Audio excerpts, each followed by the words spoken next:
a man secretly hides under the desk, peeping at his female boss. Gazing at the incredibly sexy long legs before him, Jack feels a great sense of satisfaction. Just as Jack is about to observe more closely, the boss accidentally knocks a pen onto the floor. The moment he sees the boss reach out her hand, Jack is instantly terrified to the extreme, but it seems the boss had already noticed him. Suddenly, she takes out her phone and snaps a photo of him.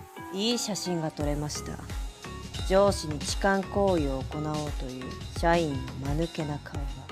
After speaking, the boss kicks Jack right away. Jack feels utterly ashamed and can only crawl out slowly on the floor, just as Jack thinks he will face retaliation. The boss doesn't do that. Instead, she demands that Jack sincerely apologize. Jack immediately apologizes, hoping the boss will let him go. But the next second, the boss takes another photo. Jack is completely stunned. He never expected the boss to deceive him like this, which makes him even more frightened. Then, the boss makes a demand. She tells Jack that from now on, he must obey her unconditionally, or the entire company will know what he did. From that day on, whenever Jack hears the sound of high heels, he hides in fear. To avoid the boss, he even chooses to work night shifts every day. What Jack never expected is that the boss has no intention of letting him go. She even transfers Jack directly to her own department. Jack doesn't understand the boss's intentions, which makes him extremely anxious. Though he initially wanted to resist, Jack ultimately has no choice but to obey. Though Jack was afraid of his boss, he couldn't help but be fascinated by her long legs, which made him feel a little better inside. His boss seemed to see right through his thoughts. She promised that as long as Jack behaved, he would get the reward he wanted. Then,